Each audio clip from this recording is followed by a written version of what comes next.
Nous sommes de retour sur le plateau avec Mathieu Agard, qui est, alors je lis, Senior Engineering Manager SRE chez Miracle. Bonjour. Bonjour Mathieu. Alors tout le monde ne connaît pas forcément Miracle, parce que c'est une de ces fameuses startups françaises qui ont réussi, hein, on peut le dire. On peut même parler d'une licorne, je crois. Hein. Oui. Donc Miracle, c'est un outil de place de marché, hein, un outil de marketplace. Donc si vous voulez développer votre propre place de marché, c'est pas la peine de tout développer.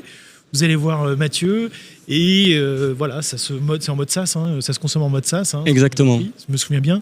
Et peut-être un peu plus de détails, surtout peut-être des idées parce que je pense que nos lecteurs ne connaissent pas forcément, ne se rendent pas bien compte de volumétrie, d'enjeux que ça représente sur un plan technologique. Je vous écoute. Bien sûr. Alors du coup, effectivement, on édite une solution en SaaS. Et en fait, on est totalement en marque blanche, ce qui est la raison pour laquelle les gens ne nous connaissent pas, parce que quand vous allez sur un site comme Decathlon, il n'y a pas le logo Miracle dessus, et pourtant, quand vous achetez un produit, potentiellement, il arrive dans le back-office de Miracle. En fait, ce qu'on permet, c'est de rajouter des produits complémentaires et des vendeurs complémentaires au catalogue de nos clients. Donc Decathlon, par exemple, vend ses propres produits et vend aussi des produits qui sont vendus par d'autres vendeurs.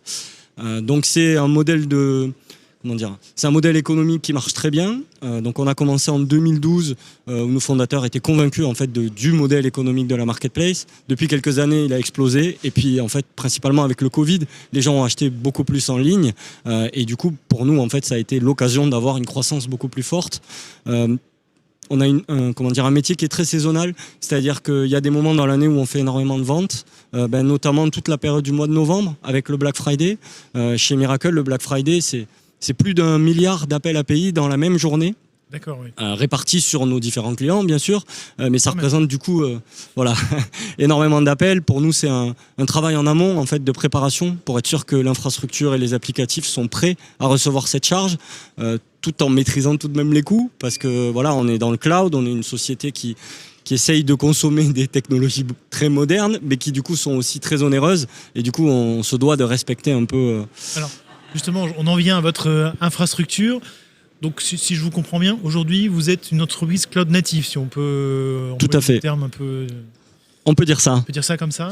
C'est-à-dire que vous êtes agnostique, vous êtes sur l'ensemble des clouds, vous êtes... Voilà, on est sur les trois principaux, les trois plus gros, c'est-à-dire Microsoft Azure, Amazon Web Services et Google Cloud. Et en fait, on va répliquer notre infrastructure à l'identique chez ces trois providers pour fournir en fait le même service à nos clients. Et eux vont avoir la possibilité de choisir et le provider et la région d'hébergement dans laquelle ils veulent héberger leur applicatif. Et en fait, pour eux, c'est strictement identique. Ils ont le même service qui est rendu chez chacun des providers. Et c'est notre métier à nous de faire en sorte qu'il n'y ait aucune différence entre... Je peux être en Chine chez AWS, enfin c'est pas un bon exemple, mais... Alors c'est un mauvais exemple parce qu'on n'est pas présent en Chine. En Inde chez AWS et aux États-Unis chez Azure, c'est relatif, c'est transparent. Vous allez avoir exactement le même service, les mêmes garanties, le même SLA. Aujourd'hui, on est sur du 99,99% de disponibilité. Et en fait, les applicatifs sont identiques, ce sont les mêmes versions. On containerise tout ça et on tourne dans des clusters Kubernetes. Et après, en fait, les nuances, elles se situent au niveau d'infrastructure. On fait du Kubernetes managé, donc c'est pas la même implémentation chez GKE ou chez AKS, donc chez Google ou chez Azure, mais en réalité le service qui est rendu à nos clients, c'est strictement le même. Alors justement, vous me tendez la perche, parce que je vais dire, on est sur un événement Kubernetes, donc comment aujourd'hui un utilisateur final, comme Miracle, utilise, déploie Kubernetes en production et en développement au quotidien? Tout à fait. En fait, c'est même 100% aujourd'hui des applicatifs qu'on héberge, que ce soit pour les besoins de nos utilisateurs internes, les développeurs avec des environnements de test, ou pour les environnements clients. Tout est hébergé dans Kubernetes. Au début, on installait nous-mêmes nos clusters. C'est-à-dire qu'on louait des VM chez un des cloud providers et on installait dessus, pas à la main avec des outils automatisés, mais on installait tous les composants nécessaires à la vie d'un cluster kube. Et puis au bout d'un moment, on s'est rendu compte que ce sont des technologies qui évoluent beaucoup. Nous, notre valeur ajoutée, elle est plus dans l'hébergement du produit Miracle que dans l'expertise pure kube. Et du coup, on a commencé à se tourner vers les solutions managées, où là, en fait, on se décharge d'une certaine partie du travail pour pouvoir vraiment profiter de l'interface Kubernetes et proposer des choses à l'intérieur du cluster. Alors, je rebondis, vous me dites que l'entreprise a été créée en 2012. Oui. 2012, c'était quand même avant les prémices de Kubernetes, donc ça veut dire qu'il y a eu une migration de Oui. Je crois que vous êtes dans l'entreprise depuis quasiment le début, hein, c'est ça? Ouais, moi je suis arrivé en septembre 2012, du coup j'ai bien vu toutes ces différentes migrations. On est passé de PHP à Kubernetes. Alors, je dis ça volontairement parce que précédemment on avait quelqu'un de chez Deezer où il y avait cette legacy historique sur PHP et aujourd'hui ils allaient vers une infrastructure Kubernetes. D'accord, alors le produit Miracle, lui, a toujours été développé en Java. D'ailleurs, moi je suis rentré au début en tant que développeur Java, j'ai contribué aux premières fonctionnalités. Et à l'origine, donc c'était en 2012, on n'était pas du tout sur du cloud natif. On avait de l'infogérance, donc avec une société qui nous louait des machines, et quand on voulait installer une nouvelle version, on leur envoyait le package et ils réalisaient l'opération. Donc ça, c'était vraiment le mode à l'ancienne. Ça a duré peut-être 1 ou 2 ans. En 2013-2014, on s'est tourné vers le cloud, notamment pour être capable plus rapidement de provisionner des machines. Parce qu'on préférait appeler une API AWS et avoir la machine, plutôt que de demander un devis à notre infogéreur qui parfois manquait de matériel. Voilà, le délai de réponse était beaucoup plus court. Par contre, on n'était pas encore sur des technos comme Kubernetes, aussi parce qu'en 2013, ça n'existait pas. Et du coup, ce qu'on faisait, c'est qu'on installait, notamment avec Ansible, on installait en fait directement l'applicatif sur des machines dédiées. Donc, si on avait des serveurs web, on avait 3 serveurs web et 3 installations de l'applicatif. Et puis, on avait des machines de base de données, on installait l'applicatif de base de données. Tout ça était très individuel, très compartimenté. Et en fait, au bout d'un moment, ça a été une problématique pour nous de scalabilité. On est une boîte qui a beaucoup grossi, de plus en plus de clients. On veut éviter de faire grandir les équipes d'infrastructure de façon linéaire par rapport au nombre de clients, parce que le but, voilà, c'est d'être plus efficace que ça.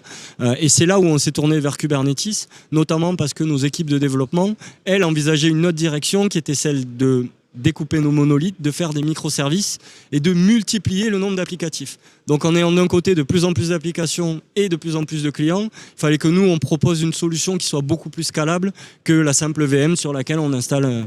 ou la nouvelle VM qu'on rajoute. Enfin bon. Voilà, il fallait être capable de rajouter en masse, que ce soit des applications ou des serveurs pour les déployer. Et bien c'est là du coup où Kube a été vraiment la réponse.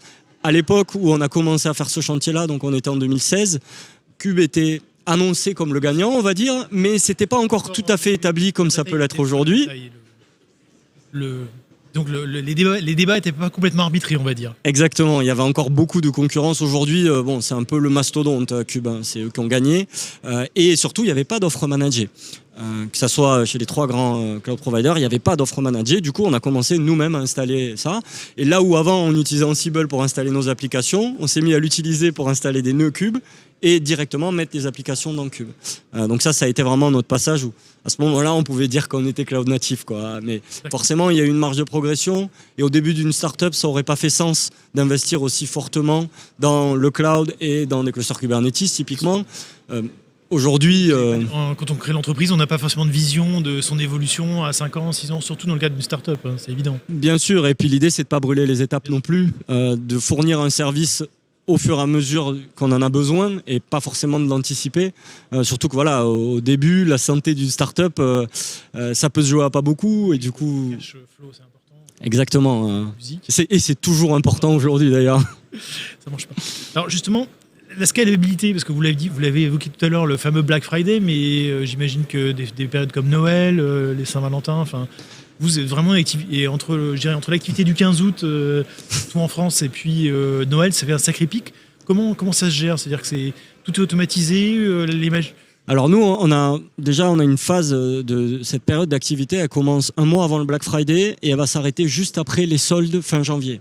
En fait, c'est toute cette période-là, donc qui inclut les fêtes de Noël, c'est là où on réalise en fait la plupart du chiffre d'affaires à ce moment-là, sachant que le Black Friday, c'est une journée entre x10 et x25 pour la plupart de nos clients par rapport à une journée normale. Donc c'est quand même effectivement un moment où nous, on a besoin de step up. C'est automatisé au sens où, bien sûr, Kubernetes nous permet de déployer très rapidement de nombreuses réplicas des applications. Mais on a quand même une phase, nous, où on va faire du capacity planning plus manuel, en fait, où on va ensemble évaluer avec les équipes business les projections qu'ils ont sur la croissance économique des clients et le trafic qu'il va y avoir ce jour-là. Et on se sert de ça pour prédimensionner au minimum, que ce soit des maximums sur de l'autoscaling ou tout simplement sur des choses qui sont moins faciles à scaler comme les bases de données. Anticiper, en fait, le besoin de ressources à l'avance pour avoir, en fait, tout ce qu'il faut le jour J. Et alors la scalabilité, elle est là, je parle dans l'année, mais dans la journée aussi, ou comment ça? C'est-à-dire que vous éteignez vos VM, comment vous En fait, on a de l'autoscaling en fait au niveau des nodes groupes en fait de nos clusters Kubernetes. Du coup, s'il y a moins de besoins, ils vont réduire. on les réduit, d'accord. Globalement, il y a de plus en plus de besoins parce qu'on a plus de clients, eux-mêmes ils ont plus de clients et nos développeurs rajoutent des applicatifs. Du coup, même si on est capable de descendre, c'est vrai que souvent on augmente plus qu'on ne réduit. À la croissance. Oui, c'est plutôt une bonne chose, hein, j'en suis satisfait. On vous souhaite. Hein.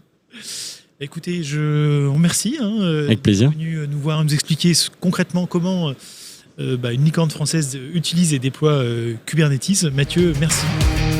Merci à vous.